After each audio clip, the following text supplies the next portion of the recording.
Hello and welcome to podcast 360 of 5-Star Potential, your weekly Football Manager podcast. I'm Doop, and on this week's pod, I am joined by Paul, aka Mad FM, and Dave, aka Dave Has a Party. How we doing, everyone? Are we good? Are we well? Were you trying to think of a nickname for me then, or? No, I'm just trying to ran out. Dave. I've decided to turn a new leaf. I've decided to almost do a full 360.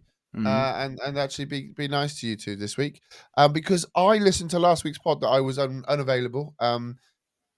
Rumor has it that I was kind of with SI discussing whether I wanted the job or not. Just want to put it out there. It was discussed. I just want to put it out there. I'm not actually allowed to make a comment on that, but one thing I do want to make a comment about is the quiz last week. Before we go any further, I just would like to take this time to distance myself from Dave Has a Party on his comments in the quiz last week. What I mean those comments, I mean his incredibly terrible answers and speed of answers. So I just want to distance myself from them. For all of the listeners at home, I was a listener last week, and I apologize to you all deeply. Matt, do you want to chime in and say exactly you echo my comments on that?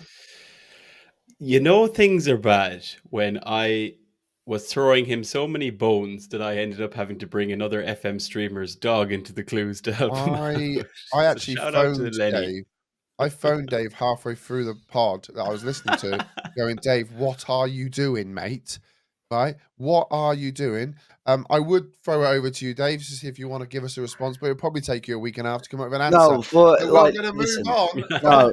No. My excuse is that, obviously, to be fair, I'm not an avid real life, in terms of football, my main focus, as you know, is on Wolves. So my broader knowledge of fuck all. Yeah, broader knowledge of people, of players, isn't great. And in terms of Football Manager, my FM saves have predominantly been in the Pentagon Challenge, and by the time I'm managing the big teams, these players have retired or passed it anyway.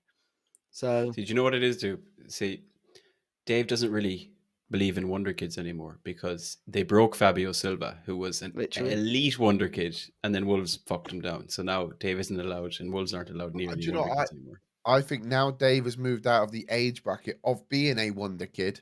He no longer associates himself with said wonder kids. Anyway, let's move on. Let's put the quiz behind us of last week. I'm sure he can make up for it on this week's quiz because Mad has a fantastic quiz this week. I've seen it already. You've given me the answers. They are phenomenal.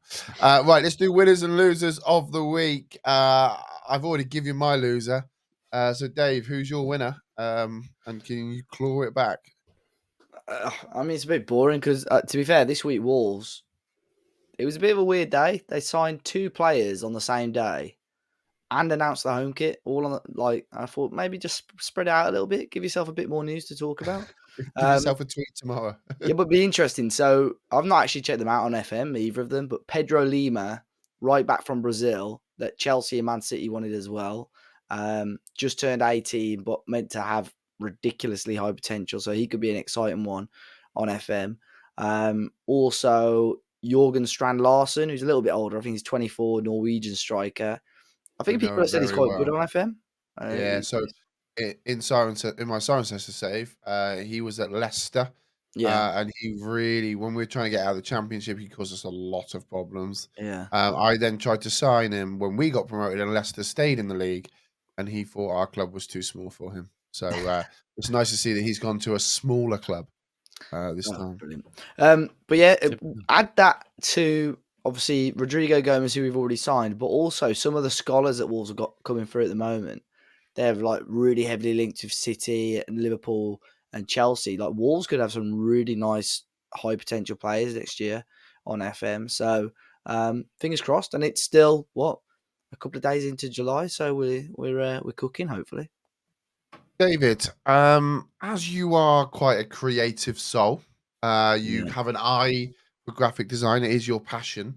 What do you think of the kit? Because I quite like it, but I'm not gonna lie, I'm not a big fan of the sponsor being on the kit sponsor being on the manufacturer on the left and everything else central. But the Wolves badge central looks clean, man. Have you seen It looks the? really clean. If you zoom in on it as well, so this is why this is so very, very quickly for listeners and viewers, obviously on YouTube. Wolves have sort of made their own brand, like their own manufacturer called Sudo. So I'd assume they're going to branch out to other clubs and sportswear and stuff over time. So they've made their own kit, and basically, yeah, the crest central looks good. The Sudo crest, for some reason, is on the right. If that was central, it would look so much better. But Yeah, it would. fabric on the shirt, if you zoom in, they're all like in hexagons, like the Wolves logo, Right. which looks like amazing. Oh Obviously, very yeah. very bespoke. But that I saw someone put, I'm not giving Wolves any more money, so he'd ordered it on DHgate. So, but I'd be very surprised if you're buying it for a fiver, if someone's able to replicate that design. So no, that looks really good. But yeah, the one thing that's disappointing is the placement of that Sudo logo. But the rest of it's clean, to be fair. What's the retail price? 7,452. 58 quid for the replica and 80 quid for the pro one, I think. So it's pretty well priced for the pro versions. Can I just say this? It is. That's fucking ludicrous, isn't it? I mean, and that's cheap. Like, don't get me wrong, that is cheap for kits. Yeah. But it is ludicrous. The pricing of kits nowadays. I went to buy my kids a United shirt, just a shirt, and it was like nearly 100 quid for both of them. And I'm like, mate, what the fuck is going on? It's weird because you'd think almost they try and keep it as keen as possible because I don't want to promote like fake shirts or whatever, but the fake with the fake market becoming so popular, you'd think that clubs would be a bit more proactive and want their kits to be the best price possible to sell their actual merchandise, but just seems to go up every year, to be fair. That's the one thing Wolves have been okay with. They've tried to keep kit prices as keen as possible compared to the rest of the market. Just not their ticket prices. Yeah, exactly that. Yeah. No. Yeah. I will say one thing as well. They could have ironed the shirt before taking the pictures. Yeah, no. I mean, it's shocking. Yeah, I know. But anyway, good winner of the week. Mads, who's your winner of the week, mate? I think Dan Ashworth. No. Yeah, here's a surprise. Here's a surprise for you lads. You know I'm Irish, and you know I'm a Newcastle fan. As of today, it looks like we're about to sign another very young Irish player, and our friend Matthew Nerdphonic will not be happy about this because it's from Blackburn. It's a young fella called Rory Finneran. He's only 16, and there's a lot of rumors saying that a lot of clubs were looking at him. Now, I don't think it's fully done, but it looks like Newcastle are leading the race. And in the last kind of year or two, Newcastle have signed at least 3 young Irish players. Alex Murphy is one of them. Another guy, Cathal Heffernan, centre back, and a goalkeeper, Reece Burns. So for me, going into FM25, having a Newcastle under 18s team stacked with Irish, wonder kids might be a strong word, but like that's a good connection for me. It's going to be hard not to do a Newcastle save and try and make it Irish or something. I don't know, but I love that. And again, Newcastle's academy and under 18s have been literally abandoned for years under the Mike Ashley era. So it's nice that they're actually investing in it in terms of local players and obviously bringing in young players because that wasn't happening for a long time. Mad, I've got another save idea for you. Do it. I mean, the last one was very good, right? But I'm thinking you build a nation in Ireland, wasn't it? That was the one. Yeah, I mean that was quite. Yeah. That was quite a good idea. It's on the list. Very much on the list. I've got an idea for you that you should manage Newcastle, and you should only buy Irish players. Okay, solely only get allowed even more Irish relegated players. than the last time I did this. No. It's obviously Irish players would be good. The problem is I can't think of a good name for it. Like I'm thinking like you could call it like maybe like the Irish Mags or something. It's got a nice ring to it. In fairness, sounds like something you could do a bit of a live podcast. It sounds fucking dreadful. But to be fair, I can't comment on that because I've not listened to it. But you can also check Mad out if you don't think you get enough information about Newcastle and Ireland on this podcast. Mad does do another podcast. We talk about Dave's Talking Wolves, so we might as well talk about Mad's Irish Mags podcast. Go check it out. Go show him some love. Link won't be. He's being very nice, Dave. This week we don't really care. This is weird. Winner of the week for me. I'm going to be honest with you. Man United. My team. I'm a bit excited. I'm not going to lie. I'm a bit excited because there seems to be things happening in the background, and obviously a lot of it is kind of your transfer gurus. But when the big man tweets it, you kind of think it's actually going to happen. And we seem to actually have a bit of a structure in place. We got this chap from like the fake United down for like cheap as chips when they wanted loads because they had to get rid of him because they needed to kind of stay above their PSR stuff. Bless them. But yes, Dan Ashworth is now in. We've got all of our new other guys and girls in the football pyramid structure. We also brought in Christopher Vivell, his name is. I don't know if you guys know about this one. So he's just come in on a short-term basis to sign for us to be able to do our transfers this season.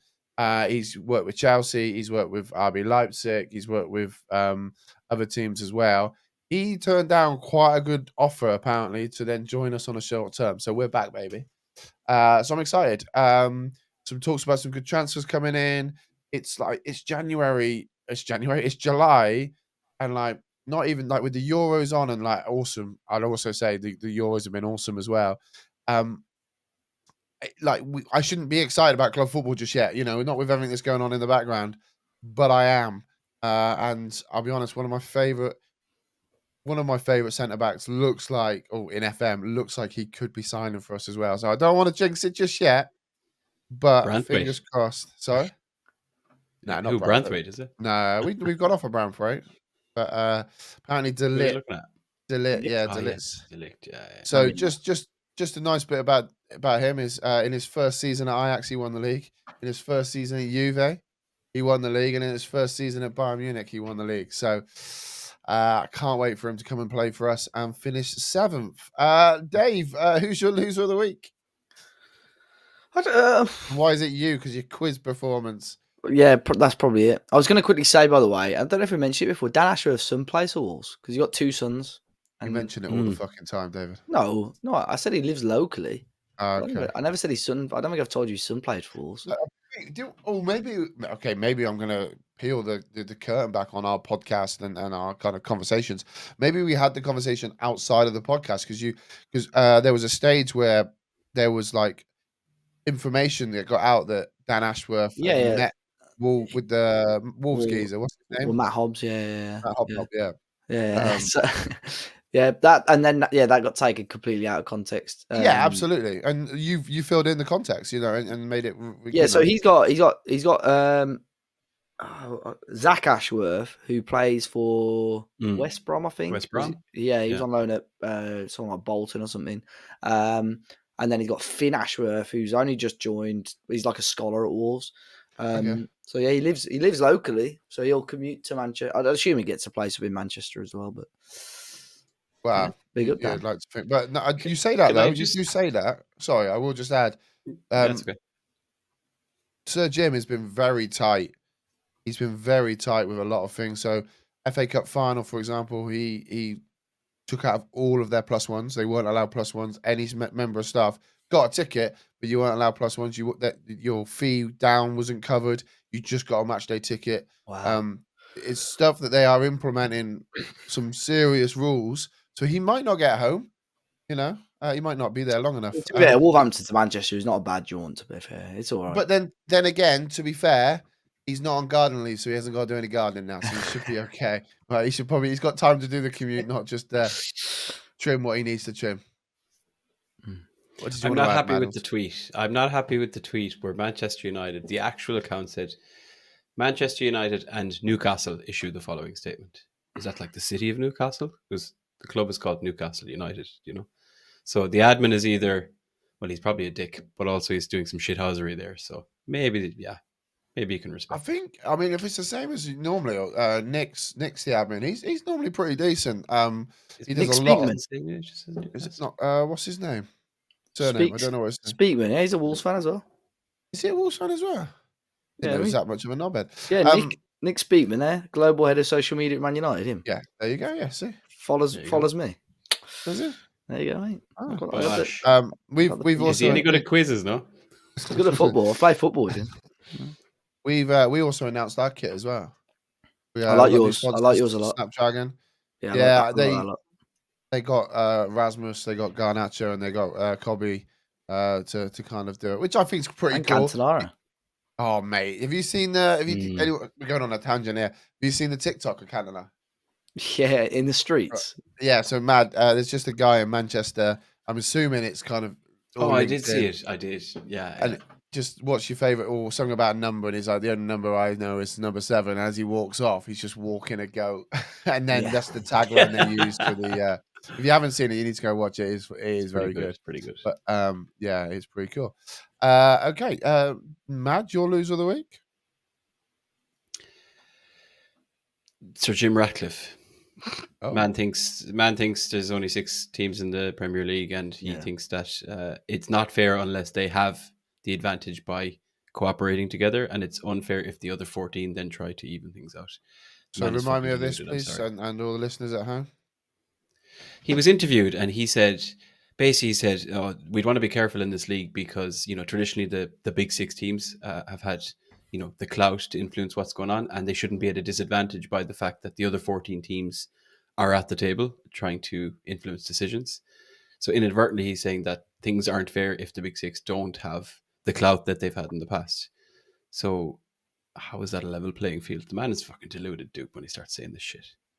So is this not good? Are you just getting a bit upset because it's rattling you? Nothing to do with Newcastle. Absolutely nothing to do with Newcastle. I mean, you're talking about big 6. He's talking about big 6. Man United finished 8th and Newcastle finished 7th. So that's a different conversation. Do you know where this interview will come out and who spreaded the interview around on Twitter and social media? What do you mean? Like, the interview obviously happened, and I'm not denying what he said, but it made its way to Twitter via an account that kind of publicized it, wrote a big spiel about it, and that's at Magpie 24/7. It's a Newcastle fan page. It doesn't make the bullshit. It doesn't make the bullshit that man is speaking any. You're just upset because you lost your cup final, like your World Cup final. You lost to us. You're just upset, Mads. You need to move on. There's different clubs. Dude, I can't move on. You see, I can't move on. Different clubs in this league, mate. Not always about Man United. On my wall, it says Newcastle versus Manchester United from 1996. That's where I still am. That's your biggest game, mate. That is your biggest game. You lost to us in the 99 final. You lost to us that 2 years ago. And the best you've got is that I don't even have anything on my wall. You're afraid of losing again. You're afraid of losing, so that's why poor old Jim Ratcliffe. Maybe in addition to try and get the government money to sort out the stadium that's falling apart, he now try and help. Hang on. That's to try and help the North, mate, and that's where your fan base is from. They're trying to help the North because clearly this all those times you got to drive down you got to take the trip down to Wembley. It's quite. It's quite a lot, so that's what he's trying to help out. Anyway, that's fine. Yeah, Jim Ratcliffe. I don't really understand why he's come out and said it. I'll be completely open and honest. But it's been said, and we'll see. I think there's not really many there's not really many clean owners out there at the moment, mate. Is there? With all the stuff you were talking about last weekend about the PSR stuff, dodgy as you fucking like. So I think. You get off a little high horse, and I was going to say that every owner's a bag of shite. My loser of the week. Agreed. I mean, I've kind of mentioned it. I was going to go with Dave, but that's a bit mean. I'm just going to go with England. I'll be honest. This pod's coming out on the Monday. We would have already lost to Switzerland. We've just watched us lose 4-0 to Switzerland, and I just think it's shocking. I think. It's mental that Gallagher played 60 minutes. I think it's actually shocking that Foden played 90 minutes out on the left. It'd be brilliant when we win 3-0 now. Yeah, no, we haven't obviously played it yet, but I just think it's a wonderful moment, right? The fact that they scored twice when Foden went off is a sign of something, though, or is it just coincidence? No, I disagree with that because they scored twice.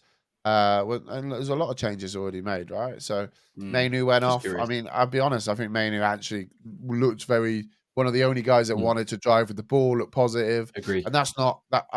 I'll be honest. I spoke to a few people. I don't want that to be like a Manchester United bias, but no, I agree. I genuinely believe he had a little bit of drive in him. But I just think that I'll be honest. I sat there. And I had that sense of inevitability, like when you watch City at the moment. They're going to score. You just got a sense of inevitability. We've got enough quality on there. We need a goal. We will score. Granted, it was running out at the end. But no, look, we scored, we got the goal, and we then got the second goal, and then we just sat back again, and it was just so painful to watch. And I'm really intrigued to see how the game goes against Switzerland, because they're a good side. And I'll be intrigued. And I don't think I'll have much egg on my face to say that they're my loser of the week when we haven't even seen the quarterfinals yet. Yeah. Let's see. Okay, right. So we kind of extended that section just because we had such a quality podcast last week. And I will say it, gents, again, it was an awesome podcast. If you haven't checked it out already, go check it out. If you want to know my thoughts, I know this is really bad, I shouldn't probably do this, but you want to know my thoughts on it, I actually was a guest on a different podcast talking about my thoughts on FM25. So I'm sure that will be about somewhere, but it was the I mean, my mind's gone blank. Tony Jameson's podcast. What's it called? The FM show. The FM show. There you go. That's the lack of respect I got for that. No, we're going to actually, just to give you a little teaser as well, we're actually going to get them on as well onto the pod. Quite a funny moment after we recorded the pod, I said to them, guys, we want to get you on ours. Do you want to come and say hello and all that stuff? Because Mad's been on there. I've been on there twice now. Dave, you... Have a fuck. I haven't been invited. You know what? Okay, this is what the one. You know what? I think I'm heavily disrespected in this FM community. I'm just saying. Don't do fuck all. Man, literally, you don't stream. You don't make content on it anymore. I do this podcast. It's not content. Doop, you said you were going to be nice to him. You remember? Yeah, I think I've done quite well. Okay, yeah, Dave. What I'll do? 22 minutes. I'll put a word in for you. When I complete this Bennigan challenge, then we will respect you. I deserve the respect.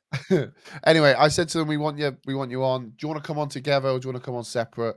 There was a good awkward silence, so I think we'll get them on separate.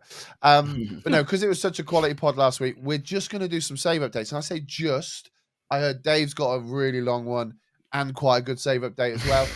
My save update is quite intense as well, and I'm sure Mad Tiny has got something to give us and maybe please us once or twice. So David, do you want to David, do you want to start off with your save update? Tell us how many Champions Leagues you've won so far, and then dive in and get us up to date. Because I've heard big things that next year you've got to win 10 Champions Leagues.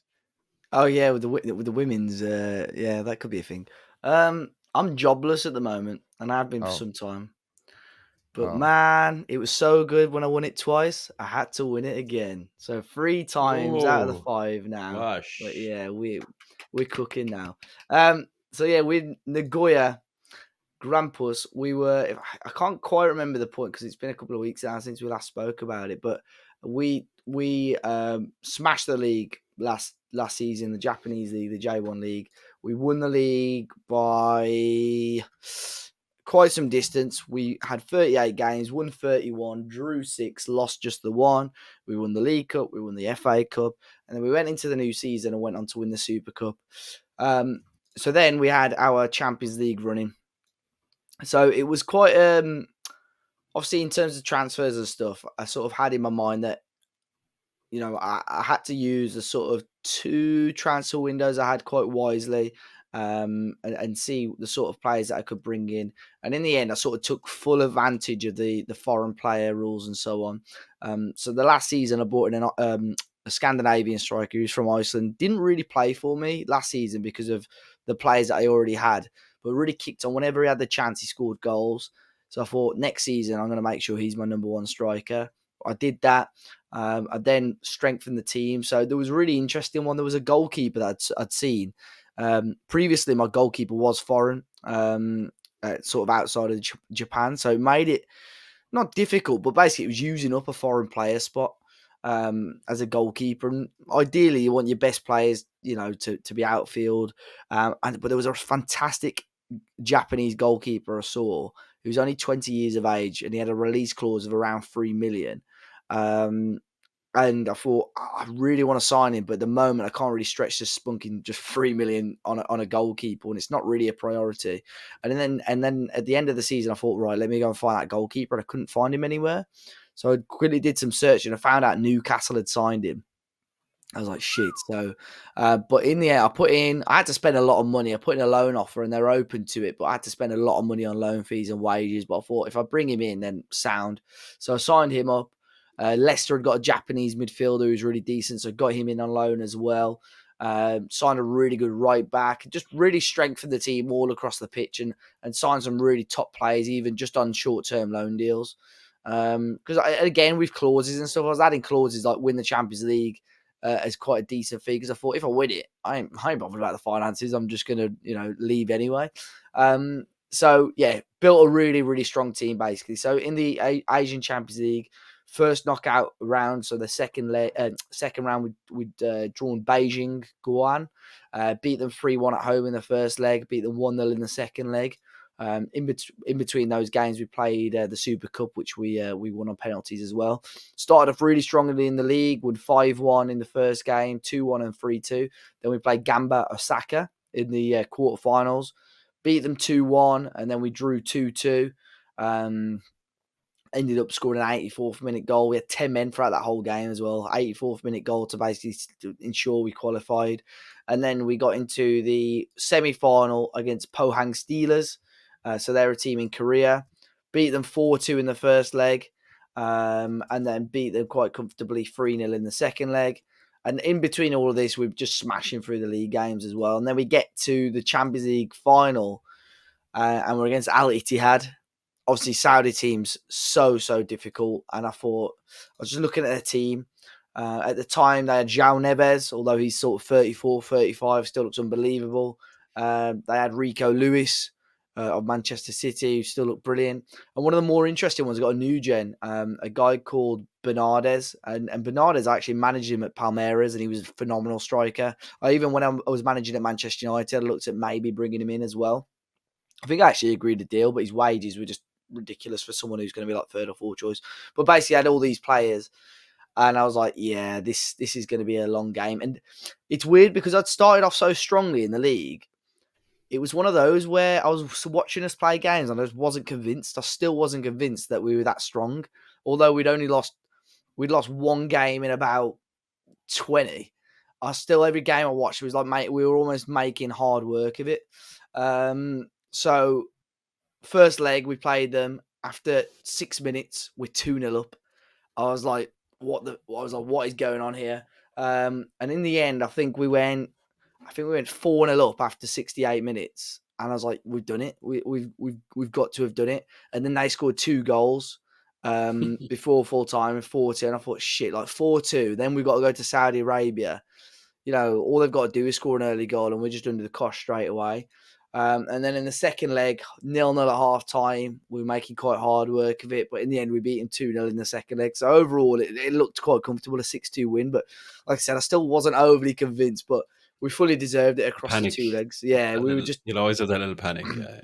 I think it's because because I got to so many finals and failed as well. But we were really, really good. I think the one thing that played into my hands quite well is that Al Ittihad were playing a really narrow formation as well, and I get most of my joy out in the wide areas. So I think that really helped us out.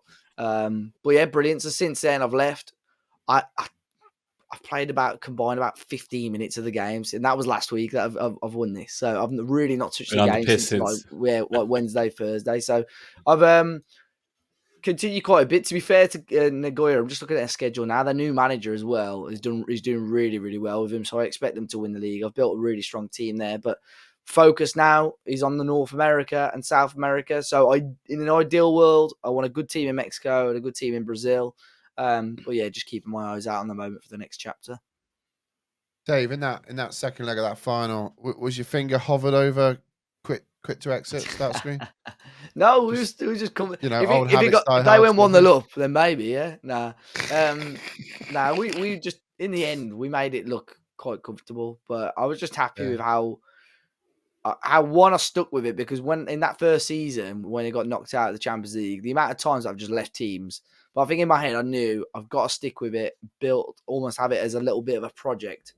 But yeah, I can't believe I'm just looking at my results. Bearing in mind the result before the first leg of the Champions League, I won 8-1 in the league. I won 8-1, and I went into that still unconvinced that we were going to give Al Ali had a good game, and we did in the end. So Saudi's scary though. I mean, I really yeah. enjoyed my time in Asia. Japan was just awesome. I did a bit of time in South Korea as well. Do you know what? I really struggled against the Saudi teams. And I don't know whether it's because I was playing them quite early on when they had that hype and all that money. And I don't know Yeah. whether it does just seem to fade off at the end. But like the players, I mean, I remember sharing it with you guys and showing you some of these players that we were playing against. And I'm just thinking, holy smokes, these Yeah. guys are awesome. These teams are just phenomenal. And it's so painful when you do all that you can do. You got all these foreign player rules, like you said, and you got your limitations, and then bang, they've just got Haaland up front and Mbappe on the left wing, and you Yeah. think, oh, brilliant, okay. I'm just looking at now. One of them have just it was Ali Tiad actually had just made an offer for Evan Ferguson, and to be fair, he's 35 now in my game, but it still looks unbelievable. Like he would score about 62 goals in a Japanese league. Like he's that good. Yeah. But yeah, I'm just glad we got through because that's my concern. That all this hard work and I just wasn't able to get past the Saudi teams. But I was hoping that I'd just fall perfectly. There was a couple of teams where the managers were under pressure and they were still in the Copa Libertadores and stuff like that. And then part of me's tempted to go to MLS, but I just think it's such a fucking minefield, isn't it? So I'm sort of half waiting for a couple of the half decent Mexican jobs to come through. But yeah, just something will crop up soon enough. Fingers crossed we get a decent job. And on the next pod, it's a juicy update. Dave, I've never managed long enough to get there, but this could happen in your save. Could you get, if it takes you a little while longer, based on how long it's taken you to get this far, but you're doing well. Could you end up in a world where it's all new gens? So like if Evan Ferguson is 34, like what probably Lamine Yamal is probably like your baseline. You mean in terms of players? Yeah, so like could you run out of IRL players and actually be in a new gen 100%. world? Yeah, so Lamine Yamal's still playing for Barca and never left, to be fair to him. How old is he? And his age. He's only 32.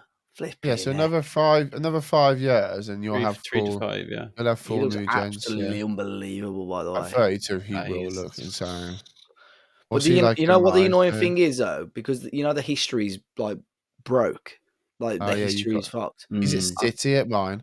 It says he only played 231 games, but I know for a fact he would have played so many more. Oh wow, he played. Oh my god, at Barca he played 2022 to 2032, 278 games, 58 goals. Oh my god, yeah. He just looks. He's only. So obviously I'm with Cirencester, yeah.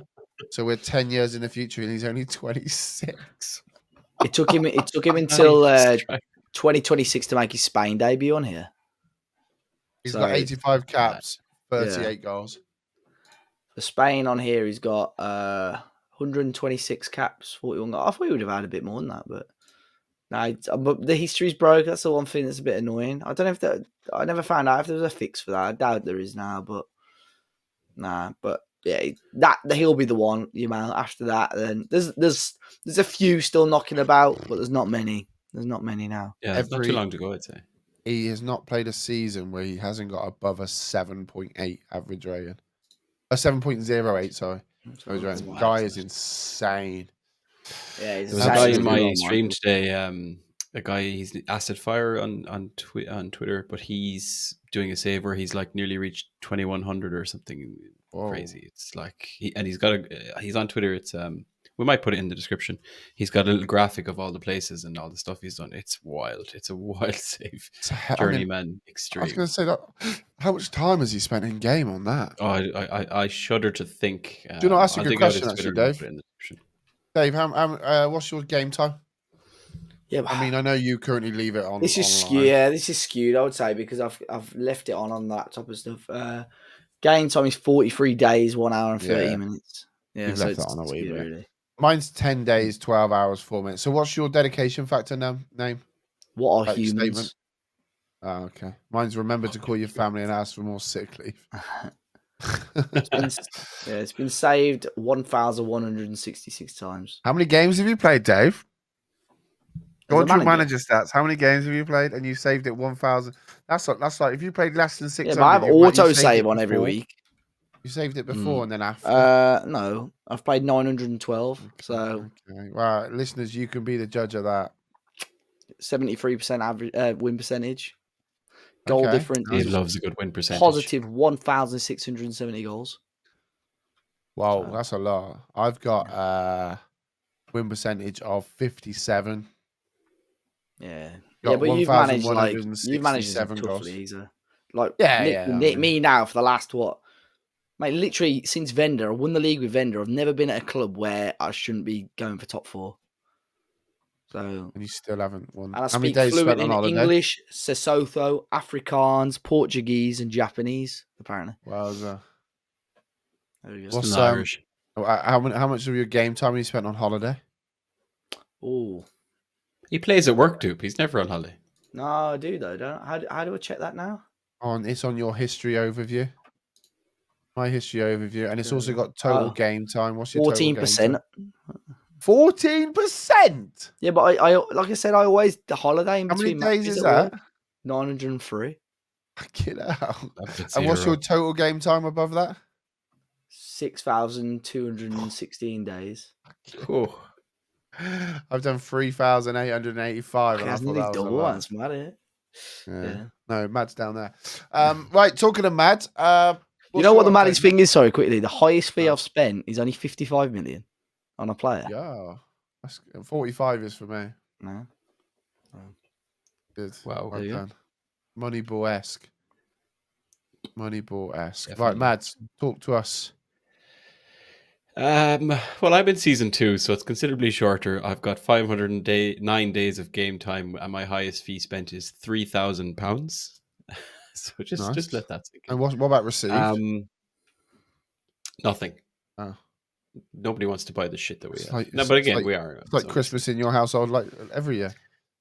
0 days on a holiday, though, I can confirm. Oh, look at that. Yes, so South Shields been a little bit slow. I haven't done a save update here for a while, but I haven't been, because I've been doing all of this save live on stream. I haven't played it offline at all. I just haven't had a whole lot of game time in the last week or so. But I was live again today, so I can give you a good update. The last time we would have spoken, season 1 was completed. This is a region era, as you remember, so we're only able to buy Northeast born players and staff into South Shields. And going into season 2, we didn't get promoted. Obviously, we lost in that playoff round, which was sickening. I had to rebuild the entire squad. I had to bring in 14 players, none of whom I actually spent any money on. Couple of just really small call-outs. These probably, some of the listeners might know these players. I brought in a goalkeeper called Luke Hewitson, who was on the books at Liverpool and actually was wanted by Middlesbrough when we signed him. So that was a really good signing for us because we're in tier 6. In terms of other kind of notable players, we got a guy called Ellis Stanton in. He was at Newcastle. He'd actually turned down a move to Gillingham to sign for us as well, which is really, really good. We got Louis Miley's brother Jamie in, decent player for this level. A really good midfielder called Ben Little. So a whole bunch of kind of randomers, but they're all obviously local born, local raised, etc. But I was happy with the standard of a lot of those players we bought. The only challenge I had, the biggest problem we had, was at the striker role. So I had a fella in the first season. He was already on loan at the club when you start to save, Dylan Stevenson. He was on loan from Newcastle, finished top scorer, got player of the year.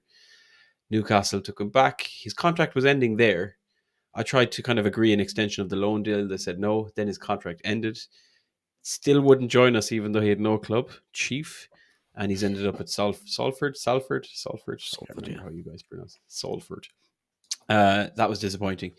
And I've not been able to really bring in a decent striker. So our number 2 striker from last year, scored around 18 goals, is currently number 1, but he's just not really cutting it. So I'm trying my best to get someone in. We don't have any transfer window at this level, apart from a month in April, which is fucking throwback to how it used to be. So there is time, but I'm really struggling. And the most annoying thing, I have an affiliation with Sunderland, and any player I try to bring in, they're either saying we want them to play with a higher quality of player, or they're just not interested in loaning them. And then you might agree the odd deal, and then the player turns you down. So it's kind of annoying me that tell me about it. It's kind of annoying because like we're in November now in season 2, and I went in. Yeah, they're not in the Premier League. I tried to sign a couple of players on loan even today. We're in November of season 2, and they're just saying we don't want to loan this player at the present time. This is a player who's a striker in the under 18s. So somebody asked in chat if it was to do with their, the fact that they're in the, not in an open transfer window. But I'm just like, it defeats the purposes of an affiliation if you just won't loan somebody from your under 18s to your your affiliate. So anyway, that's a bit irritating. But performance-wise, it's been a bit rocky. Obviously, we brought in 14 players, so whatever level of dynamics you have in this level, totally upside down. Because literally nothing, there's no tactical familiarity. The dynamics were all over the place. But we started off relatively well. I think in August there's a lot of games. We played 7 games in August. We won 4, drew 1, lost 2. Into September, I actually lost 2 games, got knocked out of the FA Cup as well to a lower level team. I'm actually really bad in the cups. I got knocked out of the FA Cup second qualifying round by Redditch United, and we today got knocked out of the FA Trophy on penalties to AFC Dunstable. So maybe my cup bonus is so low that they're like, we're not fucking playing in any cups, chief. But in the league isn't going too bad. As we went through October and November, again, there's around 10 fixtures throughout October and November. We won 6 games, a 6-3 over Telford, a 5-0 over Braintree, a 4-1 over Chesham, some poor teams. But what's looking good is we're really good on set pieces. I've got a guy in there called Robert Briggs who has 14 for free kicks, so I'm just playing for set pieces all day and he's pinging them in. And I have that new gen, Stephen Howell. We had him on screen a couple of weeks ago. He's on and off banging. He's still only 16, so I think I'm probably overplaying him. So we're kind of dipping him in and out to ease the game time. But his development curve, when you look at his progress, it's gone the whole way up. So I suspect we'll get a bid. We'll probably get other clubs looking at him in the summer when he turns 17. But that's, again, probably for a little bit later. Overall, though, to date we've played 20 games. So last season we finished 5th. Today? How long was your stream? No. Played 5-6 games today. Thanks for dialing in. I'm listening, mate. At least games, you know I'm listening. He's a lurker. I retweeted 20 it. games played so far. Yeah, that's all I'd expect. 20 games played in the league. We are currently sitting in 5th. We're on 37 points. Chorley are top of the league on 45. So there's already an 8-point gap. And in this league, the team that finishes first goes up automatically, and then second down to 7th. So those 6 teams go into those playoffs. So that's realistically where I am again. And considering we got knocked out of the playoffs last season, it's going to be tough. You're going into a playoff with 6 teams. It's 3 games to actually qualify. So it's going to be hard, especially when I've not solved that striker problem. And we are scoring goals, but I don't have a striker who's consistently scoring them, and that's beating me down. C'est la vie at this level. And so that's half the battle, isn't it? If you can put the ball in the back of the net, mate. I mean, I guess it's one of those. Have you thought about? You're talking about playing for set pieces, and now are you playing quite defensive? If you can't score, are you trying just not to concede and just try and grind results out? Maybe get them on a counter, or is it the fact that we're definitely playing counter attack? 4-3-3 on a counter attack. We've got a DM sitting in there, and just trying to break with the wingers we have. We've got like the right and left kind of inside inverted wingers, inside forwards, whatever you want to call them. The players I signed, I just focused on them because they had a bit of pace. So they're the ones that are getting the breaks and cutting inside. They just have no one. There's just not much supply to the striker. There's no one to feed it into. So, like I said, we are pitching in goals from elsewhere. Like as I look at the squad now, my top scorer has 9 goals in 12 starts and 4 sub appearances. He's on loan. He's actually on loan from a club in our own division from Spennymoor. And then I've got my attacking I'm basically playing a centre mid on attack. And I've changed it to an advanced playmaker. But anyway, he scored 9 goals in 19, and he's the guy who's on free kicks, and he's got 8 assists. So I've got a winger and a midfielder as my 2 top scorers. That kind of highlights the problem I have. I need to get a striker in, and I'm just really struggling. Maybe January might open up something. We're just entering December now. Is he scoring directly, or is it? Yes, he does score a lot direct. And you know what? He scored a hat trick in a game today. We were live. Actually, won that game 5-0. Now they were second from bottom. But he scored a hat-trick. One of them was a direct free kick. The other 2 were from open play. So he's getting in those positions. Again, that midfield role that's bombing on. For a 32-year-old, he's doing well, in fairness. He's not doing half bad. So I think if I had a striker, I think we that would turn the season around. If I can get someone in maybe in January, if things change with the windows opening elsewhere, might get lucky. Yeah, man. Awesome. Or might not. Or might not. That's the big one, right? But no, awesome, mate. That's sounding like we're doing some business. Hopefully, you can get promoted. It is tough, but once you get on the roll, you get on the roll, and you kind of get. It's gonna be a bit difficult for you because obviously you're very limited on players anyway at that level, and then to limit yourself as much as you're limiting yourself. probably just get used to the leagues you're in and might enjoy that. Yeah, it's just nice to have a job. Yeah. Which is funny because you actually don't. Right. We've been through this. We can do this. Right. Okay. So let's talk a bit about Cirencester.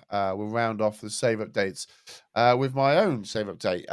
We are entering our third season in the Premier League. We have spent big. 91 million we've spent this season. We have structured a hell of a lot of deals just because we're trying to push ourselves over the edge. We finished 10th last year. We obviously want to improve on that. A few issues that we have come across is the fact that we are selling out every single week at our stadium. We're currently in the planning stage of a new stadium being built. I'm just trying to grab 26,500 people that they're the capacity, which will be pretty cool. They've not announced it, and they've not announced the name for it yet. So fingers crossed. You never know. One thing I have done is I've spent a lot of our prize money into our facilities. So when you first started to save, Mad will tell you in down in that lower level, your facilities are terrible. I have great training facilities, good youth facilities, good academy coaching, and excellent youth recruitment now. Our youth level, it was level 3, and we're constantly trying to look to up that as well. And I've actually had the preview of an intake, and we've not had anyone ever good at all. But we have got a B-rated player in this year's youth intake. There's an attacking midfielder that we should keep an eye on. So fingers crossed, we see a youth product come through our ranks and go forward and help us out. So the season started pretty well. It came about very, very quickly. We did a lot of preseason friendlies, which is something that I do quite a lot anyway. And we actually did not lose a preseason friendly. And we played teams such as West Ham, Bayer Leverkusen, Bournemouth, Celtic, some really big teams in there. And we did a really good job. We kept quite a big core of our team. We didn't get rid of a huge amount of players. One we did get rid of was our left back, Dave Azzopardi. He left. Good. Well, do you know what I lied, Dave? You haven't left. You're just in the under 21s, not wanting to leave.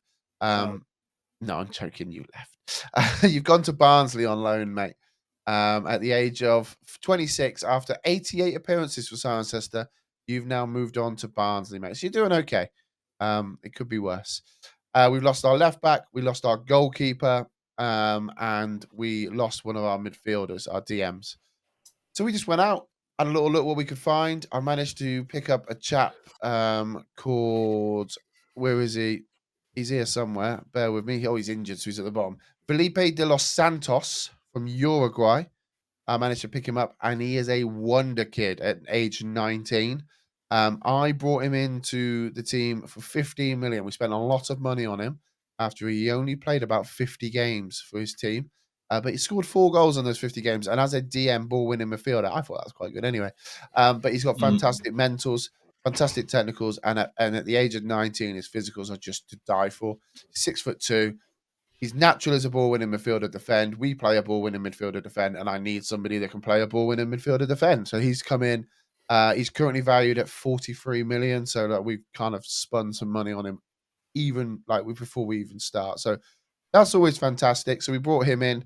We also brought in a lovely left back to replace Dave, a German from Werder Bremen called Borisov. He's just a very good little player. His physicals are good. His mentals are good. His technicals aren't fantastic, but he can cross with 13 crossing. That's enough for me.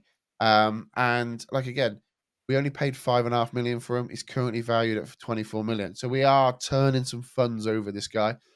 He's 24 years of age. He's got 19 determination. And as a left back, he's 6'2" with a jumping reach of 16, which means one thing and one thing only, gents. We ain't going to get beat at the back post, are we? We ain't going to get beaten at the back post. But he's already got 7 assists this season, which is fantastic for his first season in the league. And then we bought a keeper in called Andre Gomez. He's actually a real player at 29 years of age. Starts to see the year off at Benfica B. Played 6 games for Benfica in a 10-year spell, and he's gone to Portimonense. And we managed to pick him up from there. Again, only 15 million, which it's quite a lot of money, I'm not going to lie, but a fantastic goalkeeper nonetheless.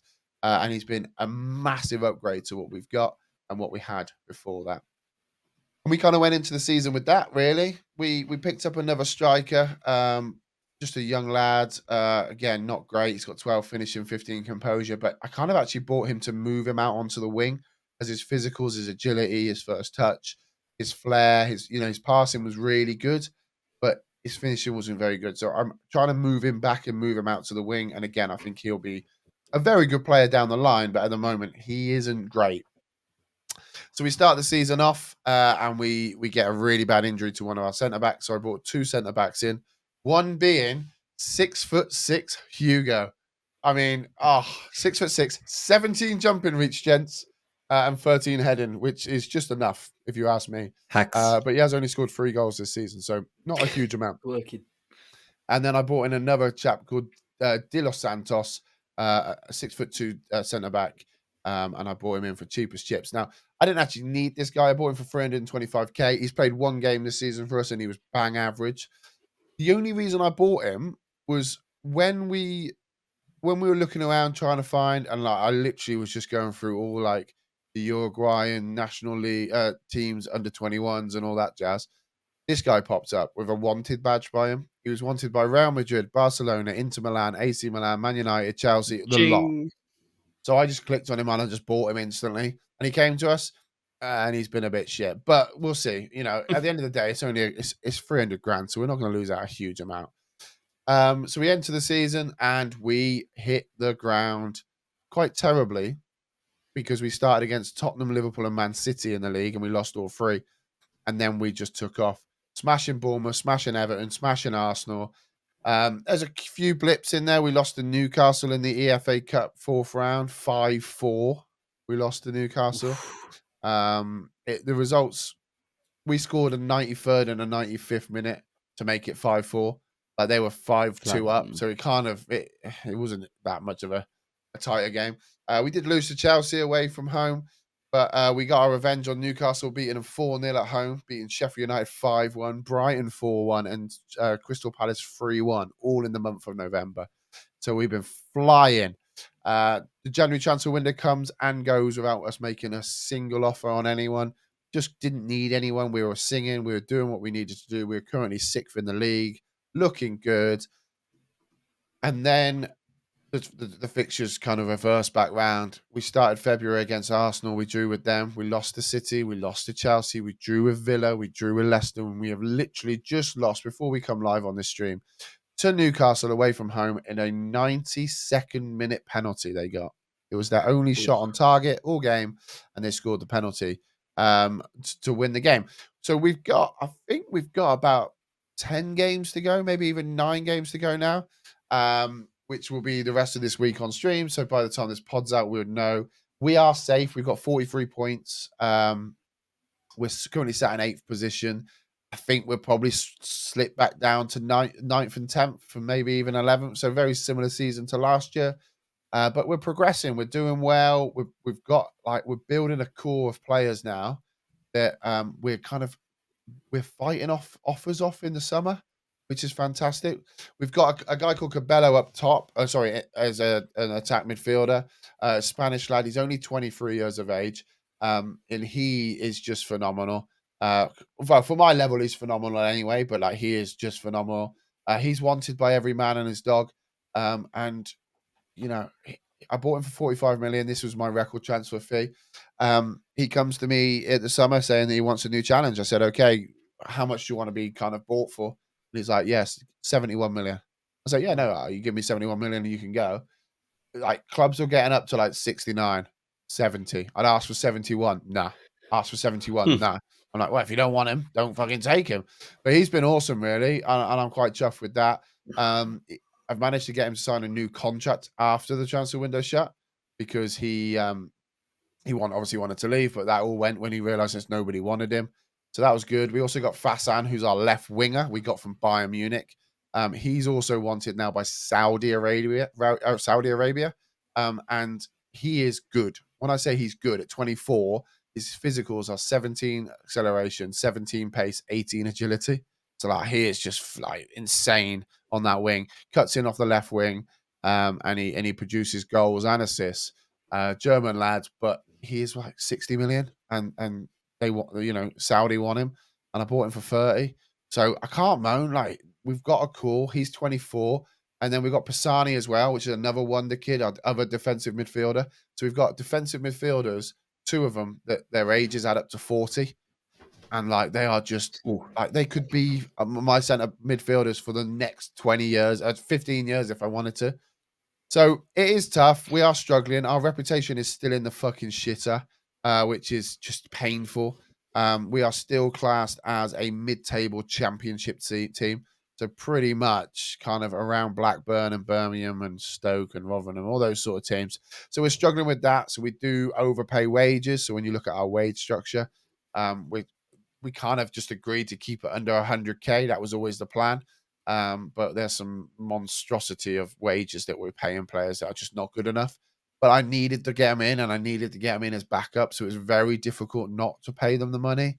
But I think if we can keep hold of our good players and we can just upgrade our right back in the summer, potentially go and try and find a world-class striker, we're in a very good place. Our average age for the squad is just phenomenal. I believe it's the youngest in the league. The reason I say that is because every time we lose, it just says youthful Cirencester comes unstuck. So yeah, we got an average age of 22.9. So we're doing okay, but we're just moving into our 11th year at the club, and hopefully we can finish higher than 11th in the Premier League. Doop, have you maxed out all your badges and qualifications and all that as a manager? Are you getting much offers yourself for other roles? Or with the help of the reputation, maybe? I don't know. Great question. Yeah, no. So we maxed out a long time ago. We got our kind of what we needed and all of our things. I think like do you know, I actually can't remember when, but it was a long time ago. We got all of our badges. They were quite good, really. Every time we kind of got promoted, I asked for a new contract, and then as soon as I signed the new contract, I then asked for coaching badges. And they were quite good with us, to be fair. We had some good FA Cup runs early doors, which probably enabled us to have a bit of money in the bank for them to allow us to do it. Job offers, yes. We actually turned down Liverpool at the start of the season. Didn't apply for it, got offered the job. Interview, went to the interview because I wanted to be clever. And they offered me the job, and the board weren't that fussed, to be fair. I delayed it to literally the first game of the season, and then I declined it, which then meant they had to go get a shit manager called Eddie Howe. So, that kind of screwed them up. It just cocked their pre-season up. But we also got offered the Manchester United job as well. That was just at the end of last season. And that's actually how we managed to get our latest upgrades on our youth development system. By the fact that they kind of went, well, what do we have to do to make you stay? And I was just like, upgrade this. And they're like, yeah, okay, we'll do that. And then I had to turn down Manchester United. But we've kind of spoke about it a lot on stream. The fact that I'm probably done now. Like, it's going to take a couple of seasons for us to sit where we are and just grind out the seasons, which is why, to be fair, we're doing a lot of preseason on stream, kind of signing the players. And then, like, in between streams, I am just playing a few games, like when I'm watching the football or whatnot. But it's just trying to get through the seasons because not a lot's happening. We are just a mid-table Premier League side at the moment. The reputation is not leveling up as quick as we want it to. There's no way of me getting into that top four. May just scrape Europa Conference if we're lucky with a few results going our way, as we've played quite a lot of the big teams already. If we can scrape that, fantastic, and that will up our reputation. But we are at the point now where it's just Groundhog Day. It seems to be the same thing. We're having the same issues. We can't sign the players we want to sign. There's a chap at Benfica, a centre-back. He will be quite possibly a centre-back that I'll have for years to come. And, we've been to watch him 15 times. I've got scouts on him all the time, and he's just not budging. He will not join us. But yet there's clubs in and around us, below us, that are kind of wanted, and he's interested in going. It prefers to go here rather than here, and it's just quite frustrating. So I'll be honest, there's a lot of times where I've got another saving idea in my mind that I want to do. Maybe we just do that now for the rest of the year. And then somebody reminded me that somebody bet that I couldn't win the Champions League before he did in Sweden. So I kind of got to carry on, right? Nah, well, if you feel that way, but I I always think say you would like have won it by now, Mad. I reckon you would have won it if you carried on. Probably, yeah, but he bottled it, didn't he? possibly, but equal. But like that, I got bored as well with the Groundhog Day, and I was just playing the league in between Champions League qualifications, Well, and the it was joys that Groundhog Day I've as well. got, and this is kind of when we outlaid the kind of conversation about it, the joys that I've got is, yes, it's going to be difficult. Yes, we started a lot lower than you, but I'm in a league with the reputation is the best league in Europe. I'm getting a lot of money. Once I get my reputation up in this league and in this nation, I'm going to be able to attract the best players and go on and win that Champions League. It's not going to be impossible to win that Champions League with Cirencester. It's just how much time I want to put in it. It may take 5, it may take another 10 seasons, for example. With you, I think like you would almost have to build Sweden up to like not just your team, but the whole of Sweden, build that nation up to be bigger and better. And then potentially when you're kind of top 5 divisions in Europe, you then might have been able to squeeze it in, but it was going to be tough. Look at Joe at Familiar Cal. That's the one thing I always say, right? Very similar story, a lot better league than what Sweden is, but yeah, he still really struggled to win that Champions League. And it took I him think the kind good of thing for him was like where I lost it was I won 6 leagues in a row. Whereas Joe obviously had those bigger teams to compete yes. with. Maybe I actually picked a team that was too ready, if that makes sense. And that's where I wanted the challenge in the league in between, and that's where I got a bit sick of it. You But needed like that with stimulus, right? You need that yeah, stimulus, yeah. Otherwise, definitely. it was click repeat, click repeat. Yeah, I mean, it's very similar to where we're at now, right? I'm expecting the bottom Mm. half of the table we're going to beat. The top half we're just not going to beat, which means we're a mid-table team. I think one good stat is we played 29 games. We've got the 5th highest amount of goals scored, and we got the 8th best amount of goals conceded, right? So it's kind of, like I said, very similar. You are going to be a mid-table team with that. And you We've can't got have it what, all. July, August, September, 3 months, maybe 4 months before we're talking FM25 things. I think if I stick with it, And I'll win the Champions League before the end of the season. Before the end of the this year. will you win the Champions League before Dave wins 2 more? No, no. I think once the stadium gets built as well, which is deemed to be done in 2026, which then triples the amount of income we get per match day. I think that's going to be big. That'll help. I think we're going to sell out, and that will be fantastic. And then everything else, all the finances then go up because of the merchandise, the match day sales, the match day everything. So I think it's a long way. You can watch over at twitch.tv/Doop. I'm going to be live next week a lot, so just come and check us out. Boom. Okay, Mad, quickly, let's do a quiz. Me and Dave can work together so we don't embarrass him, and we can then go to bed as it is stupid o'clock, and I am up in 4.5 hours' time. So let's crackily do. Let's get the fuck Excellent. on Okay. with this.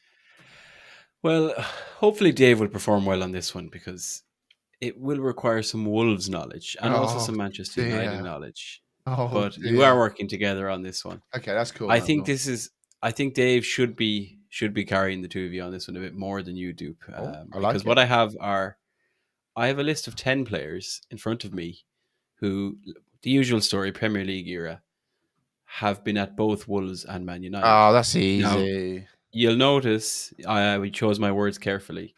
They've been at Wolves and Man United. It includes loans. Whether there was a cap for both teams, like a full Premier League or senior appearance for both, is loose. Premier But League these are era players only? as in like since 1992-93. Oh, it doesn't okay. mean they were only in the Premier League, but since that. I was going to say because Wolves got relegated, didn't they? So yeah, I've got 10 players. Yeah. So I have 10 players in front of me that I've put together, and yeah, basically they have to have played for both teams, and loans will count. Dennis Irwin. Go. I'm going to go early. Correct. 368 appearances for Man United between 1990 and 2, and then Wolves between 02 and 04. Irwin is correct. Ince is also correct. Left United in 1995. Let me start, Dave, and then you can take over because I'm going to really struggle. And joined Wolves in 2002 is correct. Cameron Borthwick-Jackson. Cameron Borthwick-Jackson. Yeah. He was awful. Played for Manchester United between 2015-16 and fell Wolves in a loan spell. Right now, 16-17. I don't know where he is now. Darren Gibson. That was my vague shot. Yeah, Darren Gibson. Darren Gibson is correct. 21 appearances for Wolves between 07 and 08, and 31 appearances for Man United between 05 and 12. So it was a loan spell. I'm now struggling a little bit. I got David Jones, the midfielder. David Jones played for Man United between 95 and 2003. Unbelievable shout, by the way. And obviously played for Wolves between 2008 and 2011. Correct. Sylvan Ebanks-Blake. Oh, good shout. Sylvan Ebanks-Blake probably was a wonder kid in a particular version of CM or FM. Right? Man, yeah, he's so good. Played for Man United, made 2 League Cup appearances between 04 and 06, and played for Wolves 177 appearances between 2007 and 2013. Correct. How many is that now? That's 6. 6.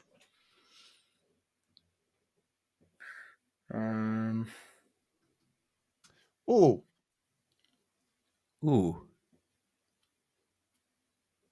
Darren Ferguson? Yeah. Played for you, didn't he? Darren Ferguson. He did. Son of Alex. Did play for Man United between 1990 and 1994, 28 appearances. And played for Wolves between 94 and 99, 117. That's where some of the shouts will be around that late 90s era, probably. Paul into Dennis Irwin shouts, obviously. Yeah. The only other one I'm thinking of. Oh, that. Is there any recent years, Mad? Well, what I was just going to say is you've got the older ones, so don't get stuck in the 90s. Okay. You're very late 90s and into 00s and onwards towards. The only one I can think of, Dave, is Thomas Kuszak. Yeah, Kuszak. Yeah, what a shout! He went to West Brom, then he went to you. We had him for a couple of years. Yeah, good shout. Thomas Kuszak played for Man United between 06 and 07, and played for Wolves between 2014 and 2015. Correct, great shout.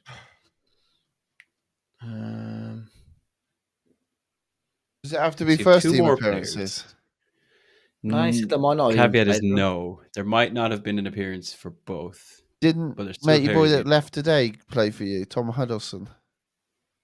Yeah, he did. I was thinking Huddleston, but I forgot he played for United. Well, he was at Man United as a coach player, right? Tom Huddleston is on my list. 13 appearances for Wolves. I didn't think. I knew he came from Spurs. You see, so the ones I always remember from that era. United, we had Gibson, Huddleston, and then we had Jeremy Aliadier as well. You remember him? Obviously, he's not United. He was Arsenal, but Jeremy Aliadier. Yeah, we had him on loan as well. How many left now, Matt? So I've got one left. So what I can tell you, boys, is this is a player who didn't actually make a senior appearance for either teams, but long story short, went from the Wolves Academy to the Man United Academy. And you both know this player. You should know this player. Not Reece Devine, is it? No, I've got a shout here. Daniel Nardiello. I can tell you. So I did spot Reece Devine, but I thought it was a bit too young enough. It was never on at senior at the moment, contract. So that's why I know him quite well. But I can tell you that in 1999, Daniel Nardiello moved from Wolves to Man United Academy and is a former CM wonder kid. So he had to make That's a big shout. I remember that because I remember years ago seeing him on. I don't know why. Sometimes you look at players' history. Like for argument's sake, we had Adam Federici. Remember the keeper years ago? I remember Nardiello, and I was always fascinated by that. And he was from in and around this area.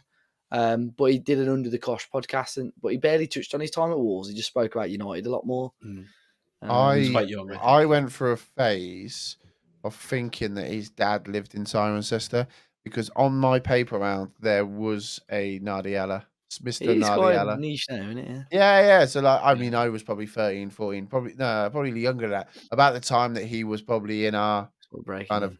And I tell you, that wasn't a time when I was watching the youth teams. So that's probably the time where I knew him from CM 04 or whatever. He had a few first team. I think he was in the squad a couple of times under Ferguson. But I don't know if he ever played again. I find that he'd made an appearance, to be honest. But I think he was in the squad or travelled at least. Yeah. Yeah. But he was definitely a wonder kid from the CM days, I remember. Yeah, that was good. Well done, boys. You got that very quick. Actually, I thought there'd be more clues, but compared to last week, I'll be completely open, honest, Mad. There's times. So I watched. I saw a really good Instagram reel the other day of a chap who's an Arsenal fan, and he has learned every single game result from the current season back to 2004.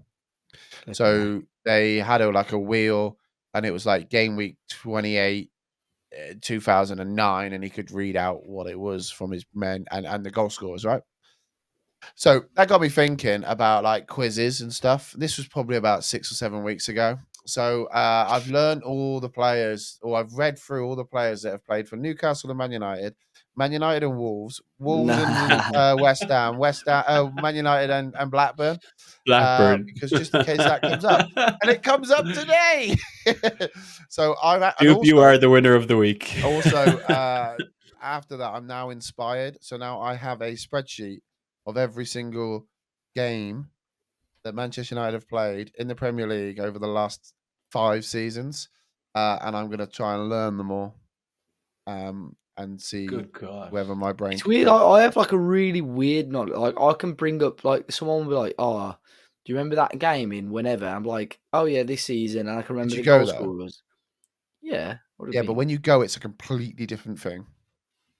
Yeah, but honestly,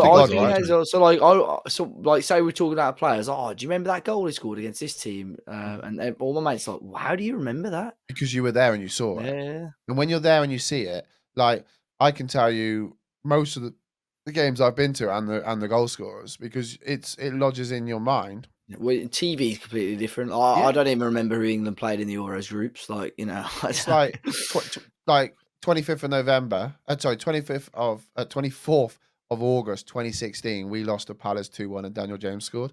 Like, because I was there and I know that, you know, and also my son was born the next day, or the night of. And so that's another thing. But like, do you know what I mean? And that's how it gets lodged into your brain. Anyway, that does bring episode 360 to a close. You can find the links for each of us in the podcast description or by visiting the 5starpotential.com, where you can find all of our latest Football Manager content. 5-Star Potential is available on YouTube, iTunes, Spotify, and most of our popular podcast apps and platform, with a new podcast released every single week. Thank you all for listening. There'll be more from us next week. A big thank you to Mr. Azzopardi in the host seat last week, and hopefully somebody new in the host seat next week. Say goodbye, folks. Goodbye, folks. Goodbye, folks.